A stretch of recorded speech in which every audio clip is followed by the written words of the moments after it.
Welcome to Hope for the Caregiver here on American Family Radio. This is Peter Rosenberger. This is the program for you as a family caregiver. HopeForTheCaregiver.com. How are you doing? How are you holding up? What's going on with you? Did you have a good Christmas?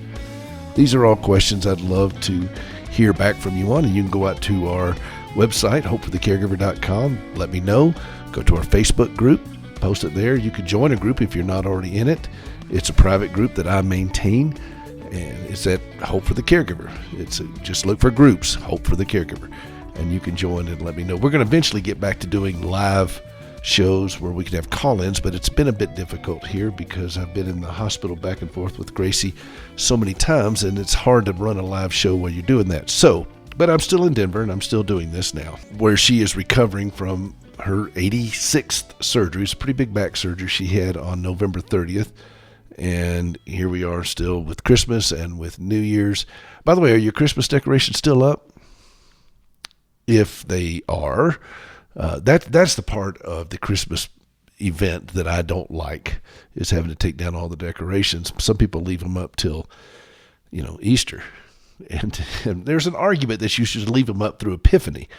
And I'm okay with that. Gracie actually likes to leave them up until the snow is gone. In Montana, that means you leave them up till May.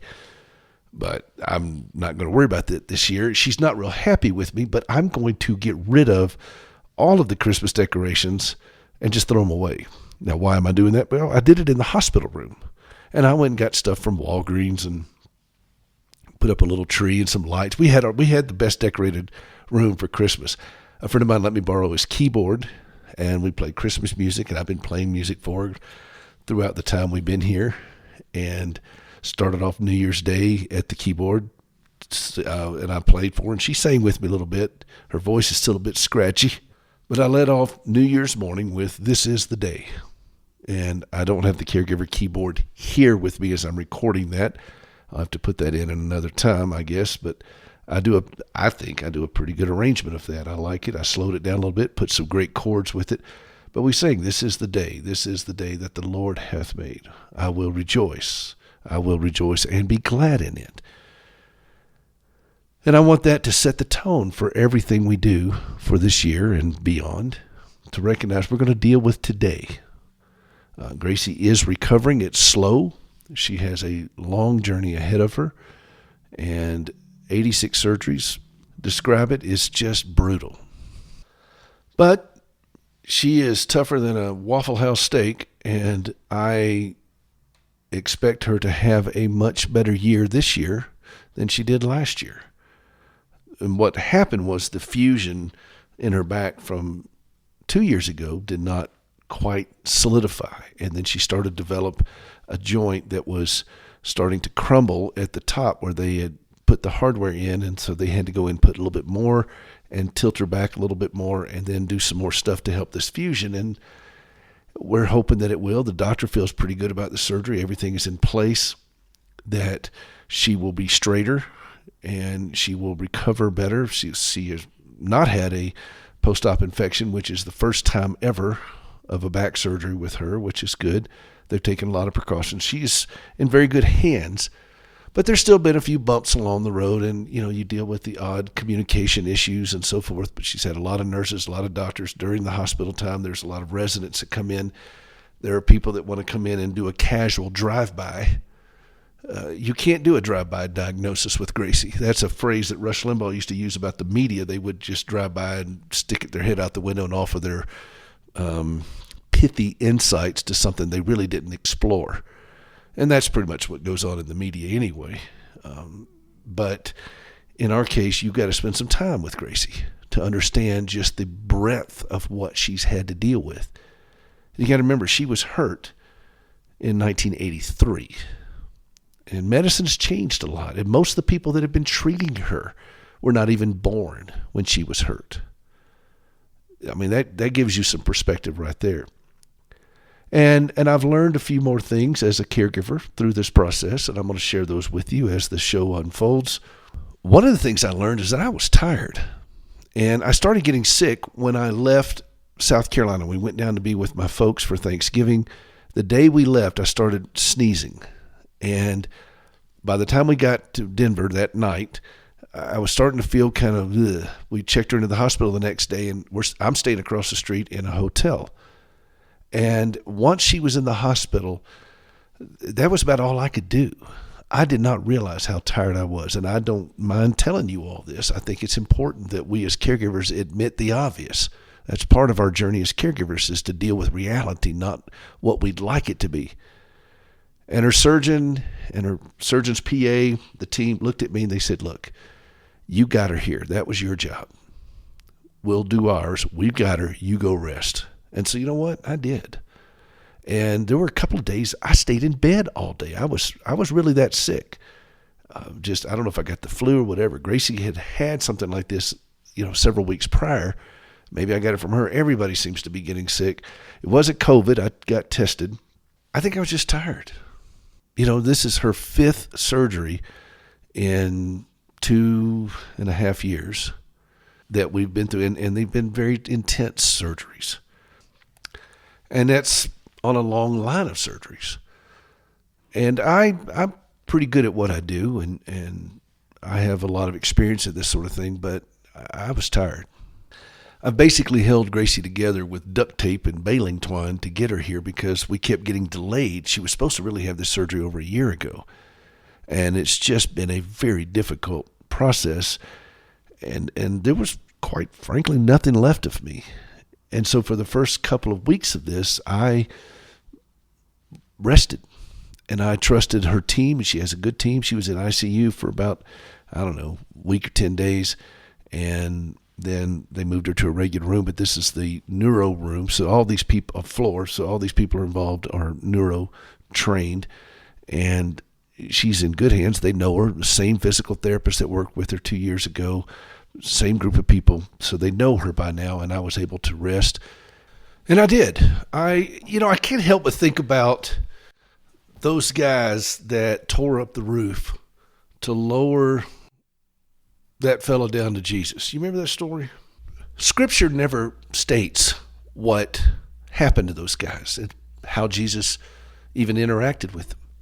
But it would not be out of character for Christ to communicate to those guys what Gracie's surgeon communicated to me. Hey, you did your job. You got her here. We've got her. You go rest.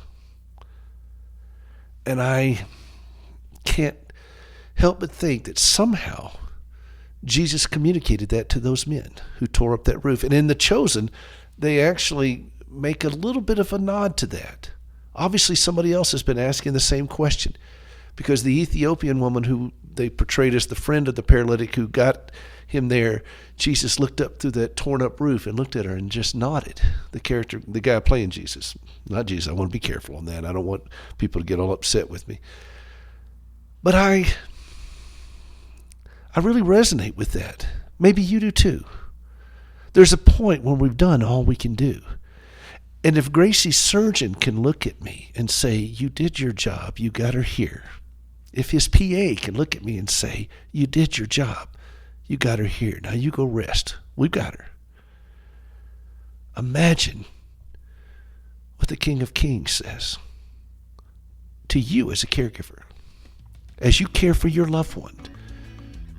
When you've done all you can do, you stand, Scripture says, and you rest. Are you resting today? Not maybe sleeping, that's different. I'm talking about resting, knowing that you're taking God at His word. If you believe God at His word, not believe in God, believe Him. Abraham believed God, and it was accounted to him as righteousness. It pleases God when we have faith, when we take Him at His word. Like the old hymn, just to take Him at His word. Let's take Him at His word. Let's believe Him. What do you say? This is the lesson I'm learning while going through this latest medical event with Gracie. I'm going to take Him at His word. And that is hope for the caregiver. This is Peter Rosenberger. We'll be right back.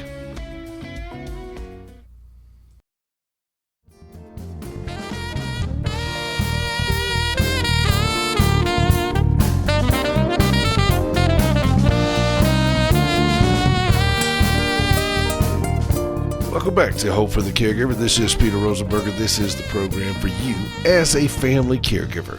HopeForTheCaregiver.com. I want to pivot just a bit here to tell you about an incident that happened here just last week.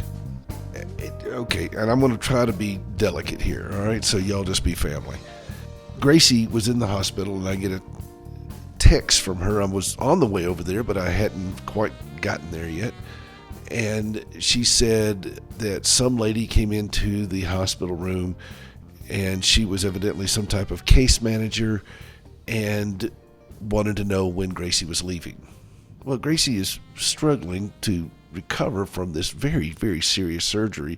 And this lady kind of brought up things about the hospital won't get paid if she's here and doesn't have a valid reason for being here, and yada, yada, yada. Those of you in this world know this. So if you're listening to this audience with any kind of regularity, you understand that principle. And this is not the first time that's ever happened.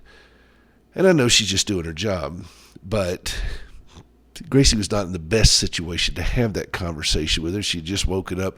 And on a side note, a lot of people come into the room when you're in a hospital and they don't always identify themselves. They just kind of show up and they start talking about very personal matters, but they haven't identified who they are, who they represent, what's going on. I mean, it could be a resident from so-and-so. It could be, who knows? So for those of you in the medical world that are listening to this, that work at a hospital, so forth, please remember to introduce yourself when you walk into a room, because your name tag is often twisted and turned, and I don't know what it says. Gracie can't read it from her hospital bed. So we can't be the only people out there having that kind of issue, so please identify yourself. But anyway, this woman came, she left. Gracie made her leave her card. That's something we worked out a long time ago. When you've had 86 surgeries, you've had this discussion. And I called and left a message, and just as I was doing that, I went down the hall and I saw a lady walking towards me, and I could just tell by what she was wearing, because she wasn't wearing a nurse's uniform. She had a badge, but you could tell. I've gotten used to case managers. I can kind of tell them. And I noticed her name on there, and I asked if I could speak with her for a few moments, and I introduced myself, and I referenced the conversation she had with Gracie about whether or not payment would be made. And you could tell she was quickly backing up. You ever had that sense with somebody when you confront them politely, but you're confronting them and you're looking at them in the eye, and then they are talking really fast and trying to get out of a situation. And she started talking really fast and trying to overpower me with verbiage, and mentioned that, well, when we see certain things, we have to ask questions of, why is the patient still here? And I said, a better question for you to ask would be, why did she have to come back? And a second question to ask would be, what do we need to do to make sure she doesn't have to come back? And that caught her short.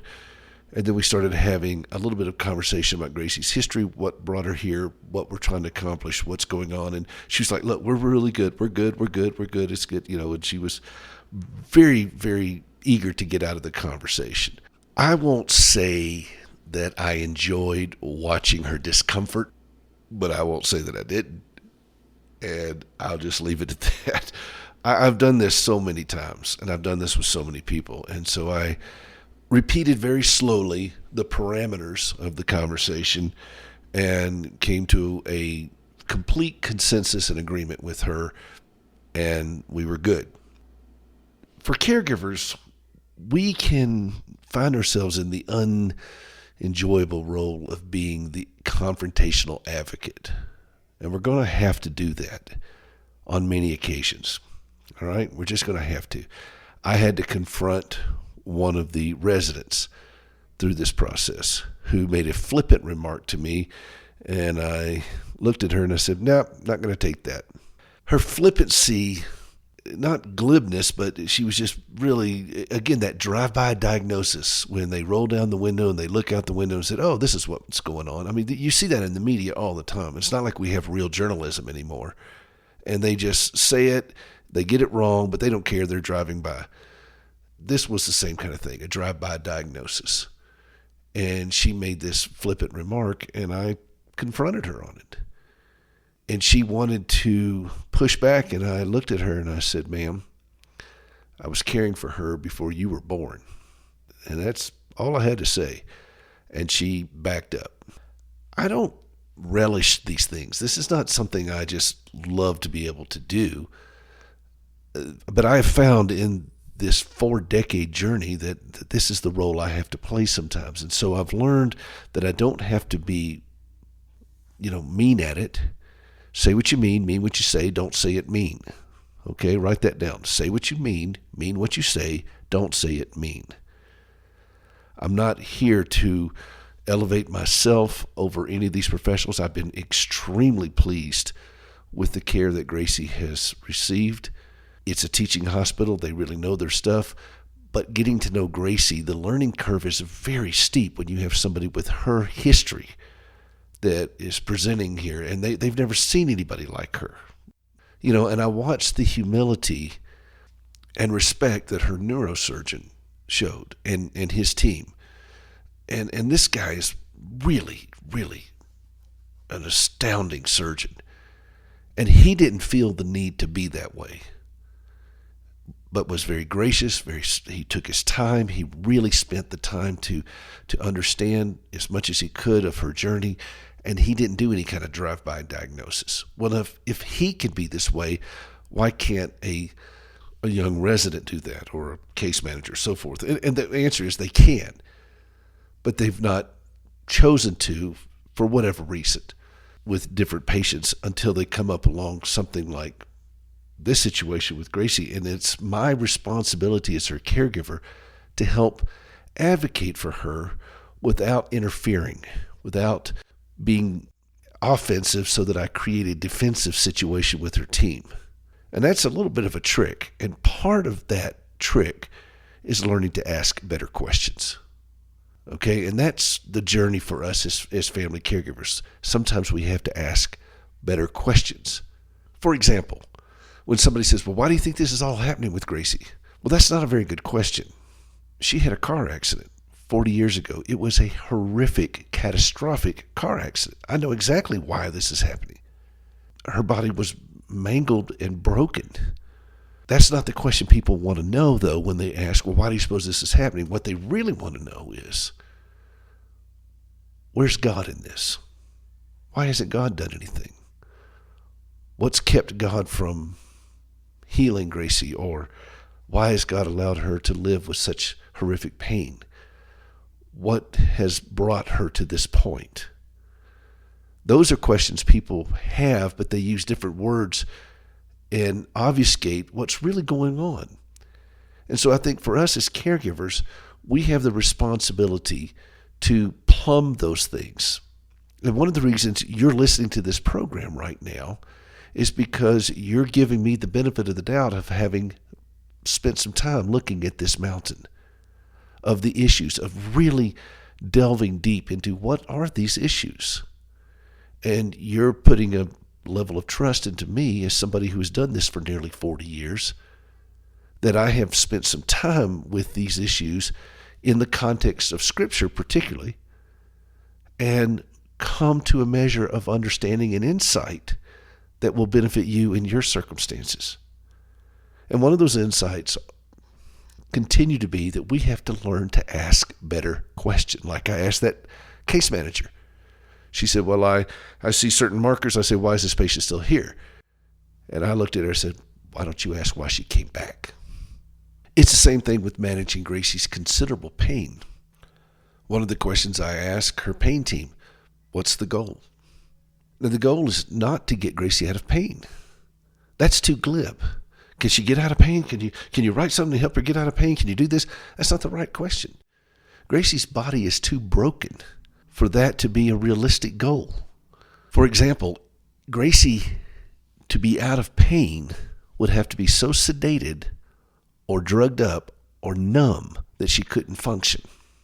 So the question really is, how do we better help Gracie carry this pain? Now, Gracie can't always be in the position to ask that question. She's too busy fighting with the pain. So it falls on me as her caregiver to have clarity of thought and conciseness to what is really going on. There's an old saying in the Army that sometimes the guy that remembers where the Jeep is parked is the leader. Now think about that for a moment. We may have a lot of very well-trained people around us, but as caregivers, it's our responsibility to know where the Jeep is parked. This is not my first week in being Gracie's caregiver. I'm closing in on the end of my 4th decade. So I have a responsibility to know where the Jeep is parked. I have a responsibility to know what the main goal is. And I think Scripture gives some great clarity in this issue when it says, bear one another's burdens. Paul wrote that in Galatians 6:2-5. If you notice, he's not saying solve one another's burdens, alleviate one another's burdens, take away one another's burdens. We bear it. Recognizing that some burdens are not going to leave in this life. But how do we help one another carry those very difficult burdens? And that's our role as caregivers. And it's our role as caregivers in a medical situation to help our loved one's team understand some of those things, those dynamics. But going beyond the medical, it's our responsibility to help fellow believers bear the burdens they have by adequately equipping them with the gospel to understand the teachings of Scripture as applicable to their circumstances. So that when I talk to Gracie, I'm not just talking to her to help with all of her pain management and all her team and all that stuff, but also to give her the things of God that equip her to carry the terrible burden that she has to carry. And I've learned over these many years that part of that is learning to ask better questions so that we get down to the root issue with clarity and conciseness and speak hope, encouragement, strength, perseverance, endurance, and wisdom into these situations that can be very fluid and very challenging. So think about what kind of questions you can ask in your circumstances, what better questions you can help introduce to help move this thing along for your loved one and for you.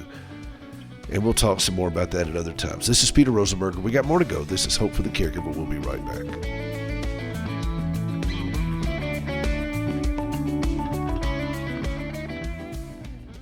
Welcome back to Hope for the Caregiver. This is Peter Rosenberger. This is the program for you as a family caregiver. HopeForTheCaregiver.com. HopeForTheCaregiver.com. I want to, that's the Imperials, by the way, and I want to reference another quartet, particularly one man, Joe Bonsall of the Oak Ridge Boys, who announced earlier this week that he was retiring from touring. He has a neuromuscular thing that they have struggled to identify, and it's really caused a lot of problems. He's not in pain, but he can't walk. His legs are not working properly, and he and I have talked about this, and he's been on this program a couple of times. A wonderful man. He spent 50 years with the Oak Ridge Boys. I mean, you think about that. That's a career. I mean, the things that he has seen and done, and he and I talked about when he was singing at President George H.W. Bush's funeral several years ago, and you think about all the things that the Oak Ridge Boys have participated in for these many years. That group was started, from what I understand, now you correct me if I'm wrong, but from what I understand, the Oak Ridge Boys, before Joe got there, the quartet itself went up to the Oak Ridge facility where they did the uranium or whatever the nuclear material was that they were doing, and they were very sequestered. So people would travel to them. They would bring in certain groups and acts and so forth for these families that were sequestered in this very top secret thing, and they became known as the Oak Ridge Boys, a gospel quartet. Again, correct me if I'm wrong, but I think that's the history of it. And over the years, they never left their gospel roots, but they expanded into stuff, a lot of pop stuff they did. Bobby Sue. Sorry, one of our dear friends is Bonnie Sue, and I would always go Bonnie Sue to her. And, of course, Elvira and other things. But you ought to hear their harmonies when they do the old hymns, and they are just marvelous. And Joe, well, he said he just can't do it anymore, and it's time to leave. leaves an amazing legacy with these guys. And I imagine he's going to be doing a lot of different things. He has a lot of ambitions. He's a wonderful writer, and he's going to continue singing. It's a part of who he is. He's got an amazing story with his family. If you get a chance, the book G.I. Joe and Lily, it's about his parents. His father was wounded on Utah Beach, severely wounded during World War II, and Joe's very candid about the journey that he and his sister and his mother had in the relationship with his father, who had a lot of challenges. Keep them in your prayers. They're a wonderful family. Love the Lord, and just a wonderful family. And I hope to have him back on when things settle down a little bit. We'll have him back on and let him share some more. Maybe Mary can join him as well. So anyway, I wanted to take a moment to publicly acknowledge Joe and thank him for being a friend to me, and he's been a source of wisdom that I've been privileged to be able to call and ask him his thoughts on things. And wonderful man, Joe Bonsall of the Oak Ridge Boys, and we wish him all the best. Let me pivot a little bit. We're starting the new year, and you of course hear everybody with the New Year's resolutions, and everybody joins the gym and all that kind of stuff. But I do this at the beginning of the year for myself and my fellow caregivers, and I want to challenge you on something, not to make a New Year's resolution, because I think that's a little, I don't know, not to do that.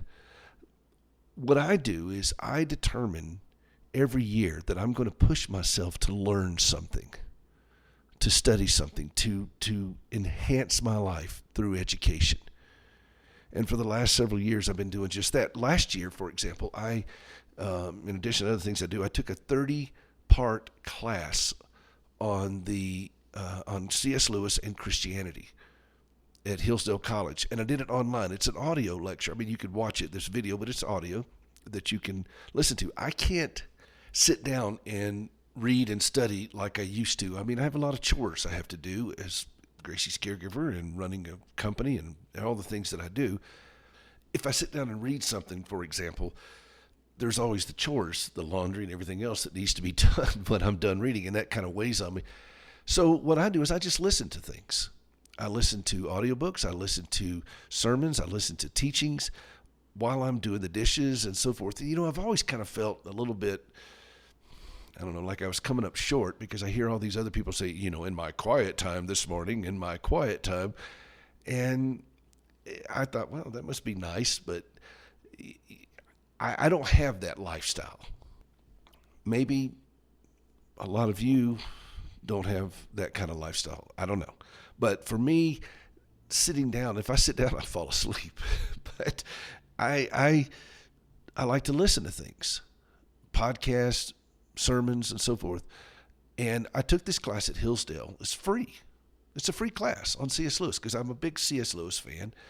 And I wanted to learn more about it, his journey into Christianity. And there's 5 modules. Each module had 6 courses, or 6 lectures. And then you have to take a test at the end of each module, and then you take a test at the end of the course. I passed. I got a certificate, the whole thing. And I enjoyed it immensely.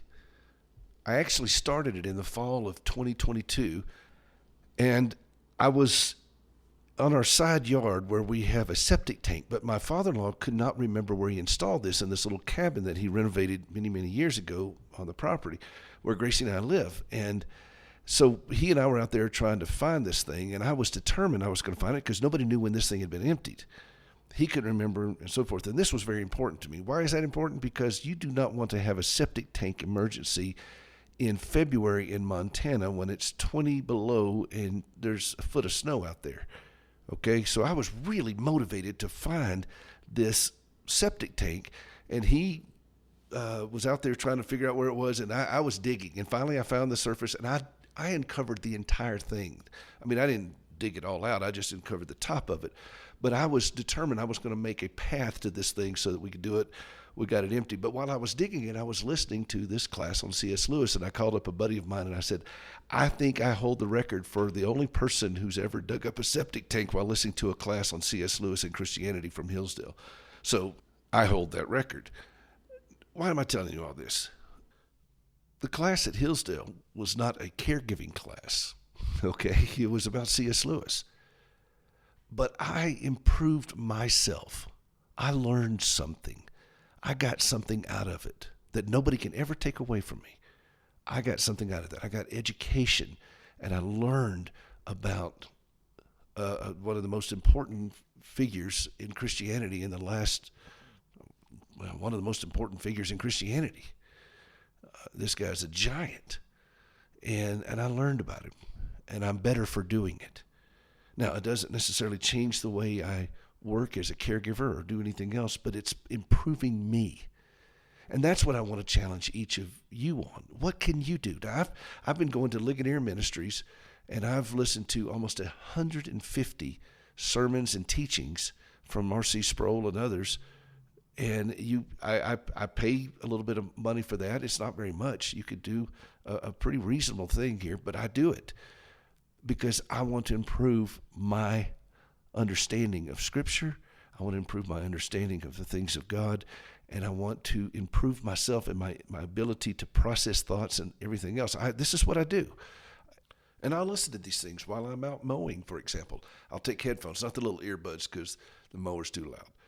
But I'll take headphones, connect them to my phone, stick the phone in my shirt pocket, and I'll sit there and listen to all kinds of things, of teachings while I'm doing this. And it gives me something to think about. It pushes me. This is what I do for me as a caregiver. I find things that I can learn and grow in. It doesn't always have to be theology. It doesn't always have to be about, C.S. Lewis or anything else. What is something that you could take on this year, that you can learn and improve your skills at, your understanding of, your education, whatever? Do you want to know more about gardening? Graham Kerr, who used to be known as the Galloping Gourmet, he's been on this program, friend of the family. He's got a whole series on Amazon he did years ago that you can go out and download, I think for free, with Amazon Prime. And it's all about being a healthier cook. His wife had some severe health issues. He took care of her for a long time, and he blamed himself for a lot of those because of the way he used to cook back when he was known as the Galloping Gourmet. He was very hedonistic, a lot of fat and so forth, and he blamed himself for that. And so he threw himself into the task of learning how to make things with great flavor that are easy to prepare but are heart healthy and so forth. There's a whole series of these things if you want to be a better cook, which I do. I like to cook, and I want to be good at it. We live in a time in human history where if you want to learn something, it's available to you. Virtually every school out there offers some type of free class online. I think MIT offers that. Harvard, but I don't know about Harvard right now. They're a little weird. But if you want to learn something, it's available to you. And we do not give ourselves an excuse as caregivers to stop learning. We can do this. We can listen to audio stuff. We can listen to all kinds of things and never miss a beat. I iron. I have friends of mine who make fun of me for that, but iron is very therapeutic and cathartic. And I iron and I listen to things while I iron. It doesn't matter what you want to learn it. Just challenge yourself to learn something this year that you can look back on and say, you know what? I learned something. And I learned a skill. I learned about a subject. I learned how to do something better. If you want to learn how to play the piano, there are ways you can do that online. There are so many things available to us as caregivers, and I think it's incredibly important to us for our emotional and spiritual health that we push ourselves to learn, that we never stop learning and growing as individuals. And we do not put off just because we are tasked and taxed, if you will, with the caregiving responsibilities. Yes, I know they're severe. I get that. I am living proof of that. However, this is, I think, an appropriate challenge for us to take up every year. Push ourselves to learn something. Maybe computer skills. As you're managing budgets, maybe learn financial skills and so forth. I'm looking at going online and taking a class on accounting just to be better at it. I'm not very good at it, and I have to lean on people. You pay for what you don't know, by the way. So there's all kinds of things. Would you join with me and identify something in your life that you could grow as an individual and take it on and educate yourself. And maybe at the end of the year, we'll talk about what we've done this year, okay? How about that? This is Peter Rosenberger. This is Hope for the Caregiver. We got more to go. Don't go away. We'll be right back.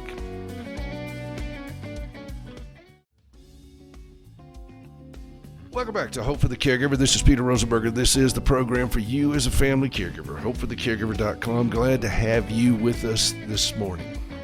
By the way, if my voice sounds a bit different, I apologize for that. I'm doing this program from my hotel room across the street from the hospital, and it's a less than acoustically desired environment. How about that?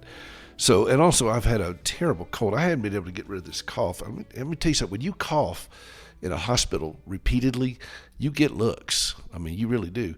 So I actually went and saw a doctor, and I was asking, I put off going to a doctor because what are they going to do for a cold? I mean, it's not COVID. I got tested. It's not COVID. And even then, what are you going to do for that? And we talked about different cough medicine. And he said, but, still the best thing is hot water and tea and honey.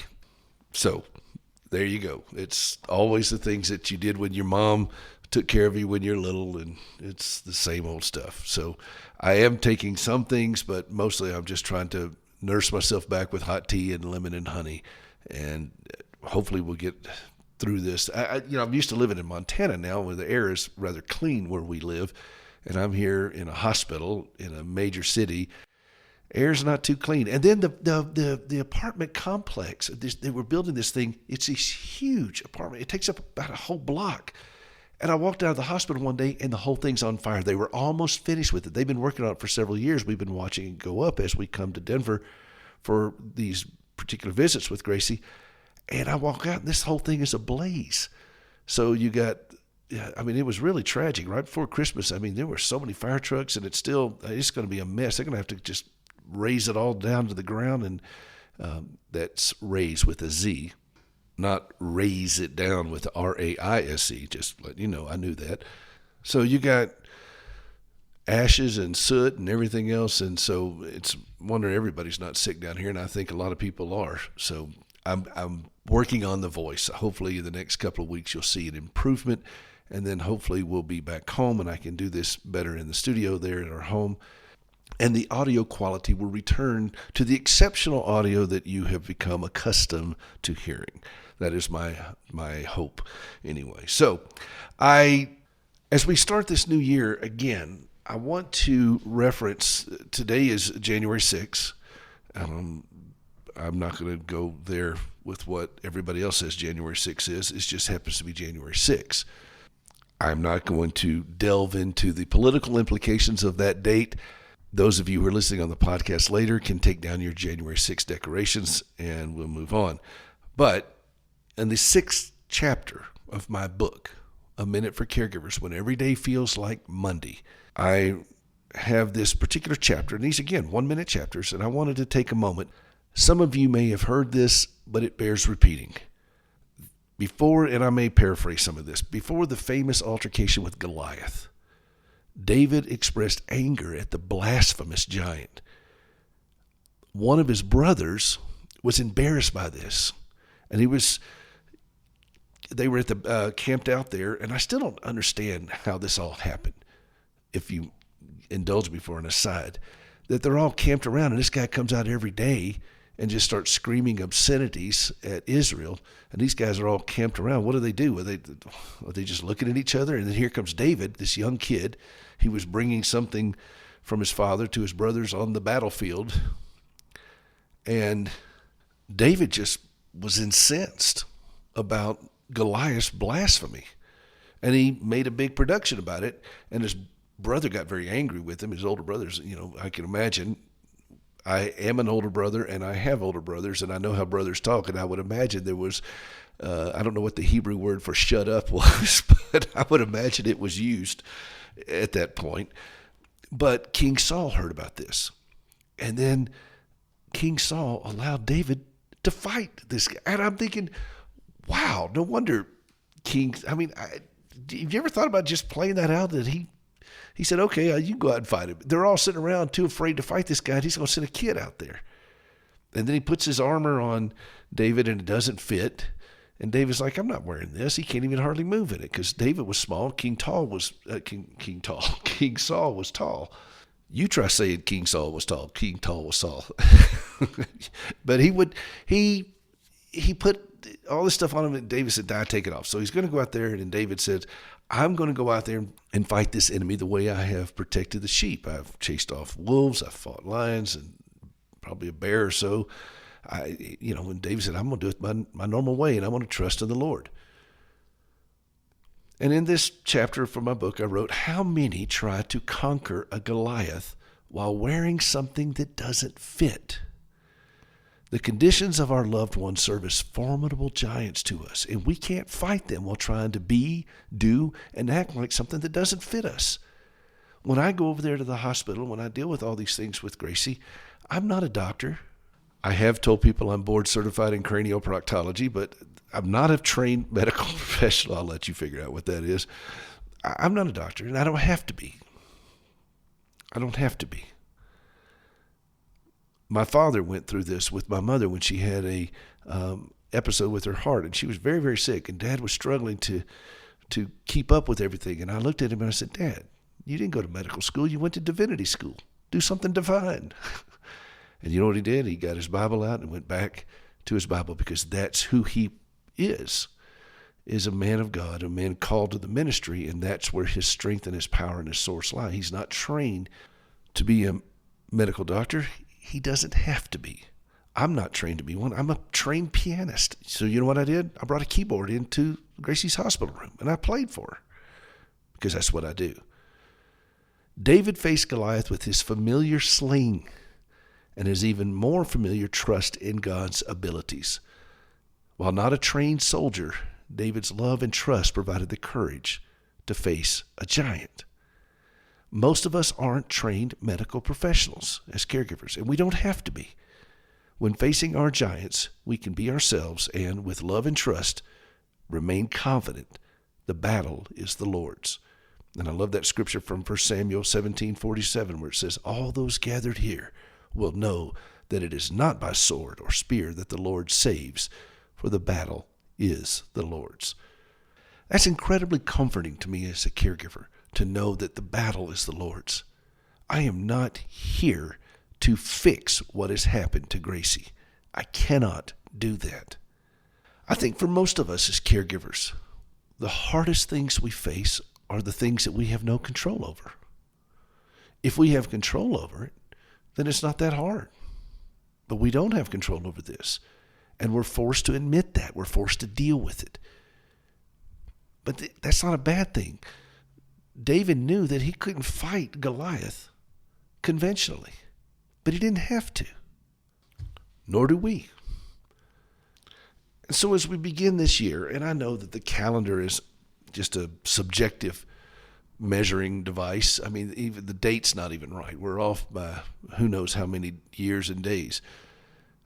And to caregivers, does January 1st, 2nd, 3rd, 4th really matter? I mean, it's the same set of tasks for us.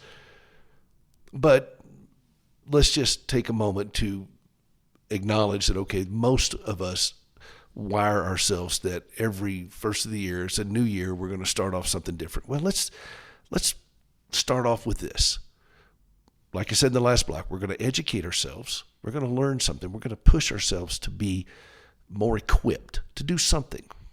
Doesn't matter what. Just better at it. And then we're going to trust in the Lord to fight this battle, not ourselves. It's not by might. It's not by power. It's not by sword. It's not by spear that the Lord saves, for the battle is the Lord's. Your loved one and my loved one belong to God. It is way past us. We are stewards. We are not responsible for fixing this. We are responsible for caring for them to the best of our abilities. And part of that means that we take care of the primary resource that they have on this earth, which is us. I am no good to Gracie if I'm fat, broke, miserable. You've heard me say this many times. And you're not good to your loved one if you're fat, broke, miserable. So you have a stewardship responsibility to not be fat, broke, miserable. And we go back to Scripture to anchor ourselves in these truths to realize there's more going on here. The battle is the Lord's. It's a tremendous statement of faith that David makes when he says that. Very much akin to what Abraham did back in Genesis 15 when it says Abraham believed God and it was accounted to him as righteousness. He took God at his word. David is taking God at his word as he steps out on the battlefield. The battle is the Lord. He's taking him at his word. Without faith, it's impossible to what? To please God. So every time you walk in that faith, you're pleasing God. It pleases God for you to take him at his word, for you to believe him. There are a lot of people that, say, I believe in God. But that's not what he's talking about. James says that. He said, well, congratulations. You can be a demon now, because even the demons believe. But to take God at his word, that the battle is the Lord's.